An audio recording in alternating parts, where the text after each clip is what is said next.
Welcome back to BDDE, where we like to waste money and have fun, and we are on to box 2 on case 3, I believe. Yes, might be last case. I do have another one eventually coming once stock gets back into LPG.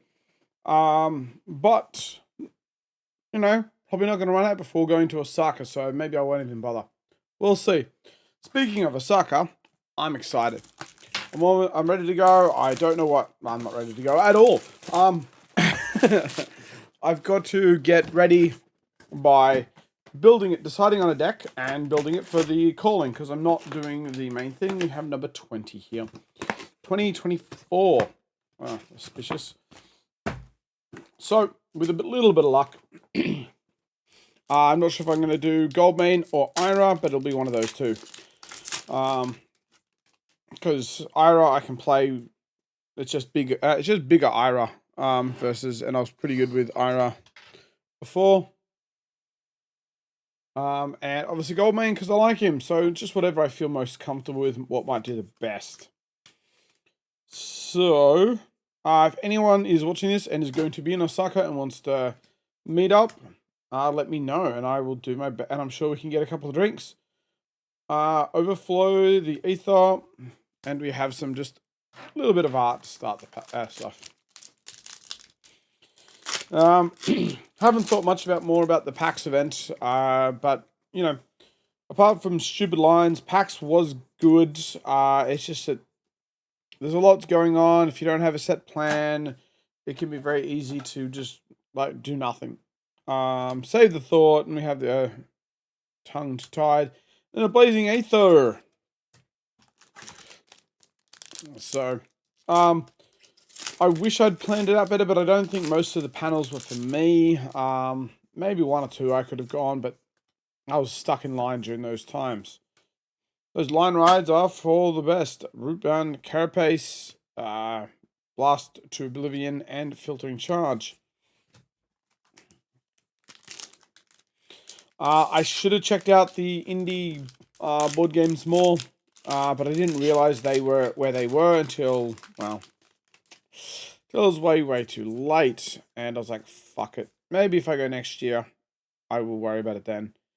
And I don't know if I'm going to next year. Do you think it's worth it?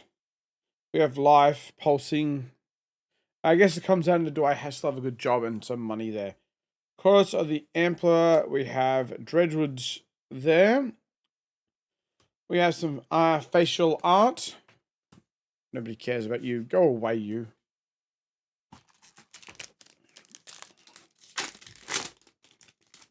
I know you want the attention of the ladies, but you're not getting it. That was last box. We got the attention of the ladies. Earth form. Count your blessings. Another earth form. Also a blue one. We have double earth forms. Coalition, right? Boom. Electromagnetic somersault and some comments and shocks going around. I've decided at least on where I'm staying in Osaka. I've set that down. I just need to figure out. The one night I'm definitely busy is the Sunday night. I'm seeing an old friend from when I lived there. Pop the bubble.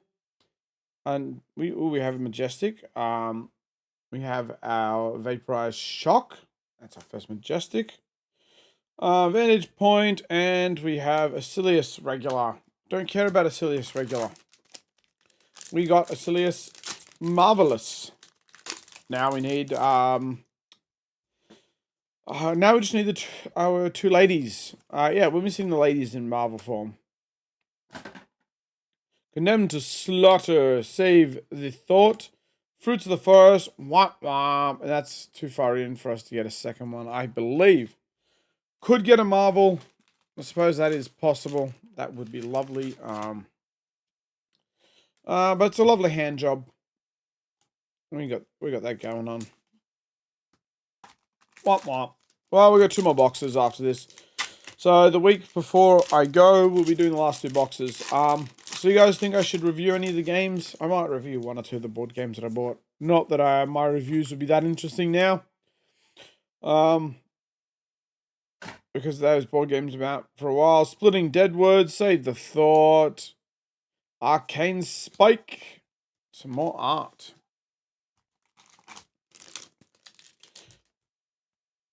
No, where did the other... Oh, yeah.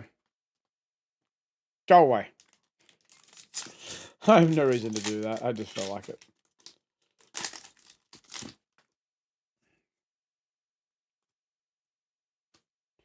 Oh, Carapace. Lovely Elf Lady. Sigil. Etched of Arcana. And just big old rune chant. So if anyone is going to Osaka, what are you most excited about that? What are you getting ready for? What are you doing in the world, or are you just doing the side events for the calling? Like me, we're doing Carapace, Strength, the 4 seasons, and I'm doing like a bunch of sealed side events that I've already paid for. Why? Because I can. That's my real reasoning. Oh, come on. Find something good. Tongue-tied. Ooh, we got a Marvel at least. No Marvel, a Majestic, sorry. Rampant growth and life for the Earth Wizard. Amp X when X is the total life gained this turn. And we gain 1 life straight up. And it costs 0, so that's really good. They're both instants. So I think that's pretty good card for our lady friend. Fertile Ground. And, you know, because you just amp it up. And if you're already turned on, you're doing damage from that. And then that goes on the stack. And then you're doing life. And then you're amping, so how good is that little amp action? You could just say just one of your bits of damage goes all nice and berserk.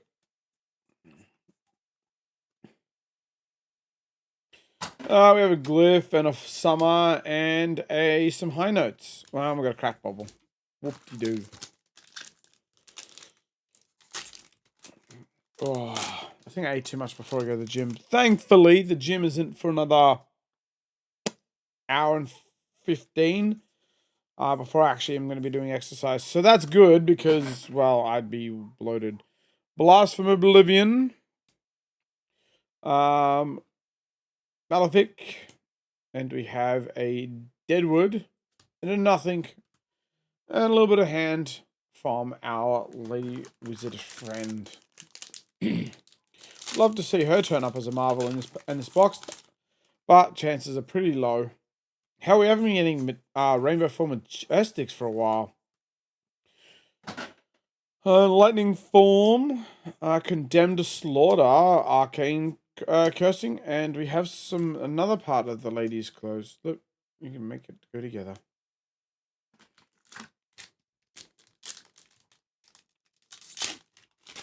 Just want to get better cards and better heroes, because I like some of them, but I'm like, I just prefer Guardians and Warrior. Splitting Deadwood.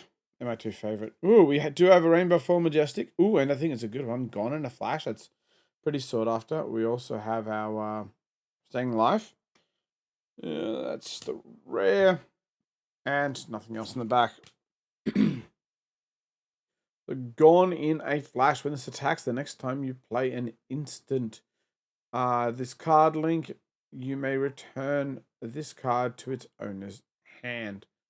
So when this attacks, the next time you play an instant card, this chain link, you may return to their hand. So, you know, you can always get them to block it, then play an instant, does whatever, comes back to your hand, and because it's free, as long as you've given a go again with Lightning Embodiment, you better just take it back and play it again.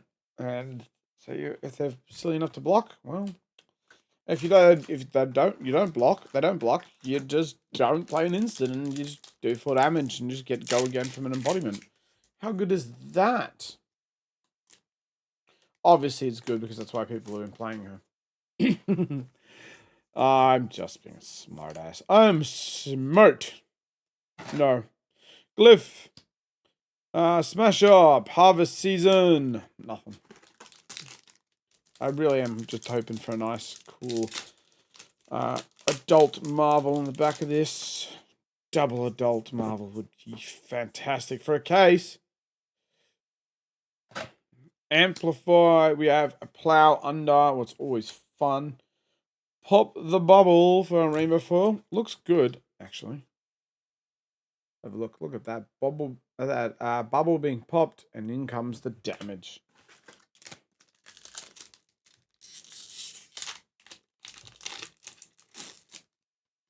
Trying to be a little less aggressive to make sure I don't damage the edges.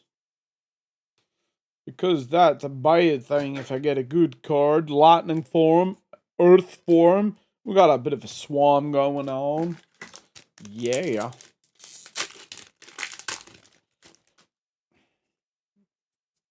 Some more art. Like, you know, we can get that art. We have the arcane seeds again. And we have the sigil of circle. We have Fry. Ooh, we have a legendary though. It's not cold foil, so it's not as good as it could be. But I don't have one of these yet, so we're happy to have this because that means it's an option to my decks if I want to use it. Arcane Fortress. This card, defense is equal to the number of equipment you control with arcane in the name. So if you have if you have the arcane helmet and this, you've got 2. Spell Void, when where X is the number of equipment you control with arcane in this number, Spell Void is 2. And this is Guardwell, so when this combat chain closes, if this defends, put a -1 counter on it equal to its defense. So that's not always great, but it is another piece to the puzzle. I don't know who would want to play that over in which matchups, because I'm not that smart. I've been too busy to keep up on the meta. I just keep playing whack-a-mole with my hammers. I'm a simple creature. Save the thought, 10 feet tall, and bulletproof. See, this is my kind of card. Just like, hit him for 10, defend for 10. When this attacker defends, the hero gets -2 for the next turn. That's okay. If you especially hit him for... This is a 2-card combo that if you got to play it a couple of turns in a row, you'd be pretty happy. Arcane Twining. I should try and find... put that in just any old deck and just be like, yeah, it's in there now. 10 and 10. So, how are you going to block this without it's got, what do you call it? Dominate. How are you going to block it? You don't have anything awesome. 10 feet tall. Yeah, it means it screws up your next turn, but, it's probably worth it when you use it. Blast of Oblivion. Vantage Point. And Harvest Fall. Ooh, and she turns up to just say hi. Nice little cheeky hi with her face. You know, there's a mouth there. There's a chest area and a hand job. Like, it's all there for you. Just being an ass. It's for a bit of a joke. If you don't like the jokes, I don't know what to say. Earth Form, popping a bubble, and we have Count Your Blessing yellow. Ooh, we have a less than desirable card from my point of view is Drinkum Under the Table, a Betsy speciality. When this attacks a hero, you may wager with them. The winner draws a card, and the other hero discards a card. So that's pretty good. Being able to make them just not only draw, but make them discard. That's always a good feature. What's up, Shiro? What a slut cat you are. My cat's a slut. I'll show you in a second. You know what? Yeah, you can see how messy the rest of the room is. Yeah, where is he? Look at him. Just laying there, freezing. What do I do? A little fluffy tail. So, that was a little minor distraction. The table's a bit of a mess, but... Oops. He does that. He just lays on the floor, rolls out, and like expects to get patted. What a slut of a cat. Sigil connectivity. Chorus of Anthem. Open the floodgate. And nothing in the back. Still not a bad box. Because of the legendary. And the other rainbow foil. Makes it a good box. Let's have a good look. We have Drink 'em Under the Table. 10 feet tall and bulletproof. Plow under. We obviously have our Rampant Growth in Life. Osilius. A giveaway card. Vaporize and Shock. Arc Knight Fortress. What a nice addition. And Gone in the Flash. A very desirable rainbow foil. And I want Rune House release. I wish the legendary was you instead, but can't have everything. I'm still happy with the legendary rainbow foil. Anyway, that's all the time we got on this particular episode of BDDE, and we'll catch you all next time. Bye.